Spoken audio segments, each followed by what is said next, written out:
Niko još nije izmerio tačno kad prestaje dan, a kad počinje noć. Onu nijens, onu granicu što obeležava početak sumraka stvari i užasne praznine časova posle rada.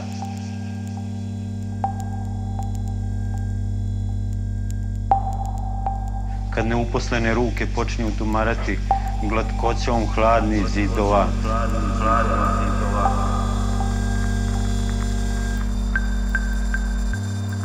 Onu granicu preko koje kad pređeš osjećaš se suvišan na zemlji toj na kojih je dosta tako malih kakav si sam. Kad prestaje dan, a kad počinje noć, no nije s onu granicu kad neuposlene ruke počinju tumarati.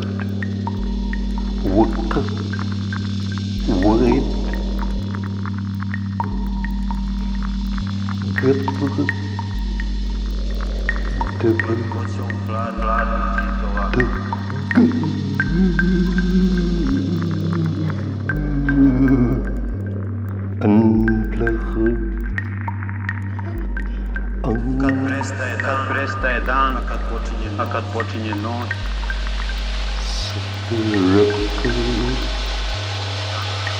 Onu granicu si suvišan na zemlji toj na kojih je dosta tako malih kakav si sam.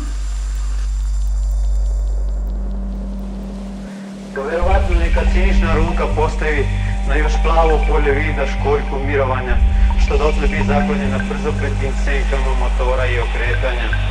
Pa podigneš je za strešu, a da, unutra bela, pahuljasta prašina, uznemireno udarom, leluja, treperi, koji trenutak, slika prijatnog košmara, posluži kao zavese ispred ništavila, samo koji trenutak, pa onda, taj čas tačno niko još ne zna, jer pre, no što se i posljednja čestica složi na dnu, hladna i nepristupačna, odražavajući fatalno svršetak nemira, čovjek se s krikom budi iz polusna.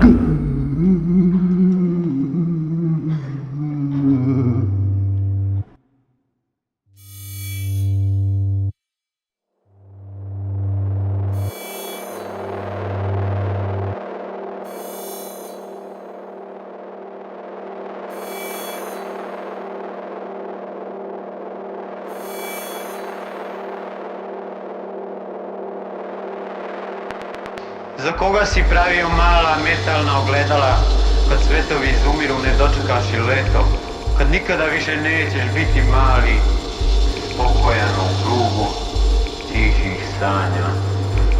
Školjku mirovanja počinješ neprestano tresti, divlje do bola nekim mahinalnim pokretima koji odaju nepomirenje s prirodom stvari, ali kasnije, u nekom bezizlaznom uglu posmatranja morat ćeš tražiti smirenje. Smiri se, osmiri se.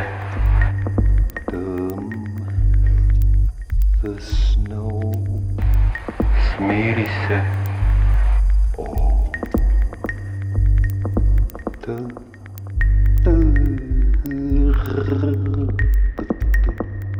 Smiri se.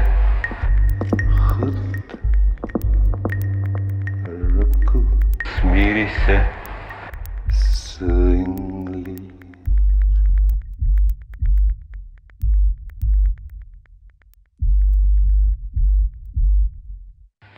Na čelik uzdizati pesnicu naivno je i pomalo smešno za zrelo doba čoveka.